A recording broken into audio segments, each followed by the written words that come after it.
Student, तो आप तैयार हो जाओ। कक्षा 10 का एमसीक्यू क्वेश्चन आंसर क्या ला दिए हम। साइंस का 20 टॉप एमसीक्यू क्वेश्चन है आपके 2024 यूपी बोर्ड में। पक्का 100 में 100% आएगा। तो मेरे प्यारे दोस्तों, इस वीडियो को पूरा शुरू से अंत तक जरूर देखना, तो आपको पूरा अच्छे से क्लियर टू क्लियर समझ आएगा। तो आइए अपने इस वीडियो को शुरू करते हैं और पढ़ के इसका प्रश्न को पढ़ेंगे, आपको उत्तर इसका डायरेक्ट बताएंगे। तो थोड़ा सा ध्यान देकर इस उत्तर को और प्रश्न को याद कीजिएगा। तो आइए अपने इस पहले प्रश्न को पढ़ते हैं। फार्मिक अम्ल का यूपीएसी नाम है। फार्मिक अम्ल का आईयूपीएसी नाम है। तो इसमें आपका क्या नाम है? फार्मिक अम्ल का आईयूपीएसी, इसका क्या नाम होता है? तो मतलब इसका जो नाम हमारा पूछ रहा है फार्मिक अम्ल का, तो इसका आपका क्या हो जाएगा सही? ऑप्शन नंबर ए हो जाएगा सही। क्या? मेथनोइक अम्ल। क्या? मेथनोइक अम्ल इसका रस क्या? आईयूपीएसी इसका नाम है। क्या? मेथनोइक अम्ल। तो अब आता है हमारा दूसरा क्वेश्चन को भी ध्यान से देखते हैं। अम्ल का पीएच मान होता है क्या? अम्ल का पीएच मान होता है, अवश्य होता है। क्या होता है? 7 से कम होता है। क्या? 7 से कम होता है, वही हमारा क्या अम्ल का पीएच मान होता है। और जब 7 से ज़्यादा हो जाएगा तो वह क्षारीय मान हो जाएगा। क्या? क्षारीय मान हो जाएगा। तो 7 से कम है तो हमारा अम्ल है। क्या? अम्ल है। तो अब आता है तीसरा क्वेश्चन को भी ध्यान से देखा जाए बहुत ही अच्छे तरह से। निम्नलिखित में से कौन कौन गैस चूने के पानी को दूधिया कर देता है? निम्नलिखित में से कौन गैस चूने के पानी को दूधिया कर देता है? तो यह कौन सा ऐसा गैस है जो चूने के पानी को दूधिया कर देता है? तो इसमें आपका तीसरा का क्या हो जाएगा सही? तीसरा का ऑप्शन नंबर सी हो जाएगा सही। क्या? CO2। क्या? CO2 क्या? कार्बन डाइऑक्साइड यह होता है। तो क्या चूने को क्या दूधिया रंग कर देता है। तो अब आता है हमारा चौथा क्वेश्चन को भी ध्यान से देखा जाए बहुत ही अच्छे से। निम्न में से कौन भस्म नहीं है? निम्न में से कौन भस्म नहीं है? तो इसमें आपका चौथे का क्या हो जाएगा सही? ऑप्शन नंबर बी हो जाएगा। क्या? सोडियम क्लोराइड यह भस्म नहीं है। क्या? सोडियम क्लोराइड भस्म नहीं है। ऑप्शन नंबर बी हो गया सही। तो अब आता है पांचवा क्वेश्चन को भी ध्यान से देखा जाए। सिरका में निम्न में कौन सा अम्ल पाया जाता है? सिरका में निम्न में कौन सा अम्ल पाया जाता है? तो सिरका में कौन सा अम्ल पाया जाता है? तो मेरे प्यारे दोस्तों, ऑप्शन नंबर डी हो जाएगा सही। क्या? एसिटिक अम्ल। क्या? एसिटिक अम्ल सिरका में पाया जाता है। तो अब आता है छठवां क्वेश्चन को भी ध्यान से देखा जाए।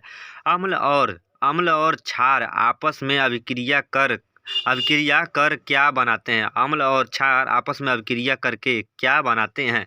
तो यह अम्ल और क्षार मिलकर क्या बनाते हैं? क्या? लवण बनाते हैं। ऑप्शन नंबर बी हो जाएगा, सी हो जाएगा सही। क्या? लवण। तो अब आता है हमारा सातवां क्वेश्चन को भी ध्यान से देखा जाए। अम्लीय वर्षा के जल का पीएच मान होता है। अम्लीय वर्षा के जल का पीएच मान होना चाहिए।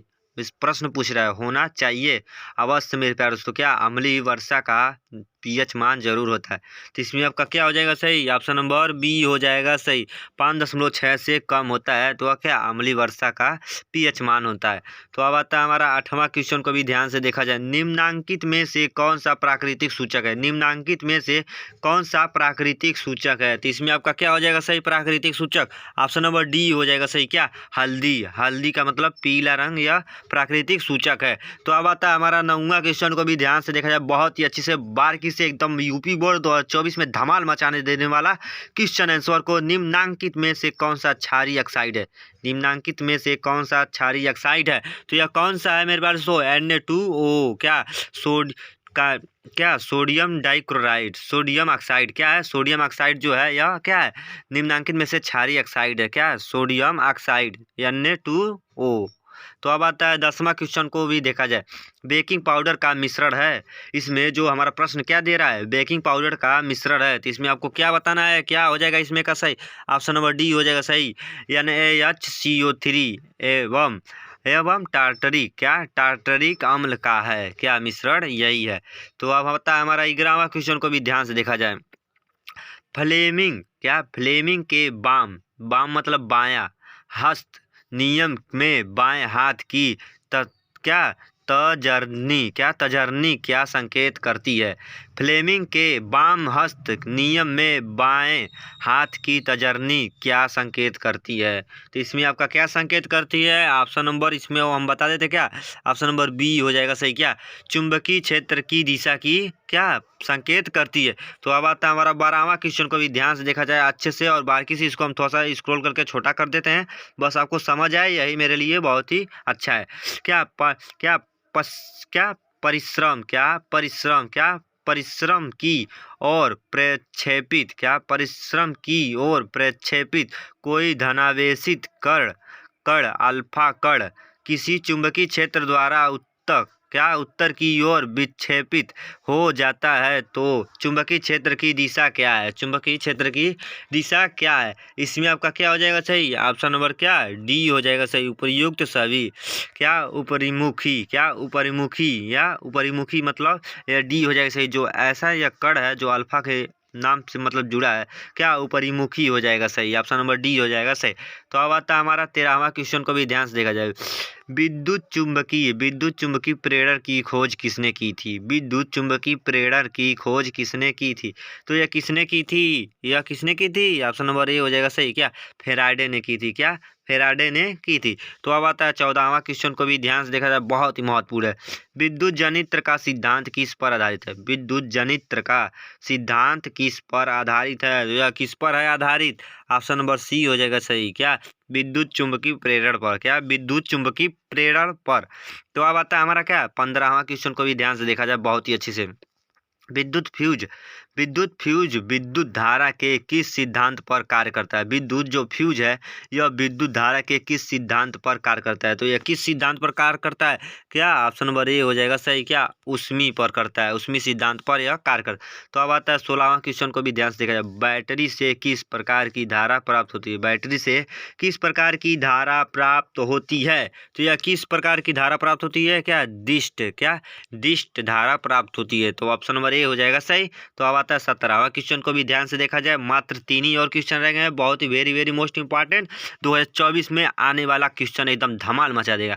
लंबे समय तक आर्द्र वायु में रहने पर लोहे पर भूरे रंग की पत्रिका पदार्थ की परत चढ़ जाती है, जिसे कहते हैं, मतलब जो लोहे पर हमारे रहने वाले वायु में रहने वाले लोहे पर जो जंग लग जाती है तो उसे हम क्या कहते हैं यह बताना है।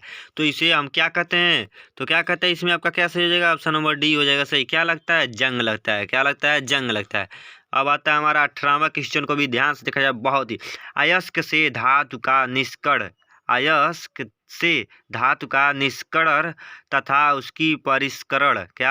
उसकी परिष्करण कर उपयोगी बनाने के प्रक्रम को क्या कहते हैं? जो अयस्क धातु है उसे उपयोगी बनाने में क्या प्रक्रम करते हैं, मतलब क्या क्रिया होता है उसमें? तो क्या होता है? क्या धातु क्रम। क्या होता है? धातु क्रम। ऑप्शन नंबर इसका क्या हो जाएगा सही? बी हो जाएगा सही। क्या धातु क्रम होता है? क्या धातु क्रम। तो अब आता है हमारा 19वां क्वेश्चन को देखा जाए, बहुत ही यह भी महत्वपूर्ण है। जंगरोधी स्टील क्या है? क्या जंगरोधी स्टील क्या है? तो ये आपका क्या है? आपका जंगरोधी स्टील मिश्र धातु है। क्या है? मिश्र धातु। ऑप्शन नंबर सी हो जाएगा सही। तो अब आता है हमारा 20वां क्वेश्चन को भी ध्यान से देखा जाए। सबसे अधिक विद्युत ऋणात्मक तत्व है, मतलब सबसे अधिक विद्युत ऋणात्मक तत्व है कौन सा? ऐसा जो तत्व है जो सबसे अधिक ऋणात्मक में है, तो यह कौन सा है? ऑप्शन नंबर बी हो जाएगा सही। क्या फ्लोरीन है।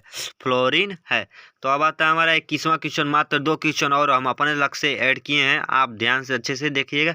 आपका इसी टाइप का लगता है मुझे कि आपका यूपी बोर्ड 2024 में पूछ देगा साइंस क्वेश्चन आंसर में। क्या क्रायोलाइट किस धातु का अयस्क है? मतलब क्रायोलाइट किस धातु का अयस्क है? तो यह किस धातु का है? ऑप्शन नंबर क्या हो जाएगा सही? डी सी हो जाएगा सही। क्या एल्यूमिनियम। क्या एल्यूमिनियम का धातु का है। तो अब आता है हमारा 22वां क्वेश्चन को भी ध्यान से देखिए, बहुत ही महत्वपूर्ण। निम्नलिखित में से कौन सबसे कम अभिक्रियाशील धातु है? निम्नलिखित में से कौन सबसे कम अभिक्रियाशील धातु है? तो इसमें आपका क्या हो जाएगा सही? 22वां का ऑप्शन नंबर सी हो जाएगा सही। क्या फ्लोरीन है। क्या है? फ्लोरीन है। तो आई होप कि मेरे प्यारे दोस्तों, मेरे प्यारे ऑल स्टूडेंट कक्षा 10 के छात्रों, आपको आई होप कि ये वीडियो पूरा अच्छे से समझ आया होगा। नहीं समझ में आया तो कमेंट करें, कमेंट नहीं करने आता तो कृपया इस वीडियो को शुरू से अंत तक फिर से देखें। जब तक नहीं समझ आए तब तक देखें और पूरा इस वीडियो को शुरू से अंत तक जरूर देखें। और मेरे चैनल पर नए हो तो एक लाइक और सब्सक्राइब करना, बाकी कोई बात नहीं। जय हिंद, जय भारत, वंदे मातरम। दोस्तों मिलते हैं फिर इसी तरह क्वेश्चन आंसर के साथ धमा से धमा।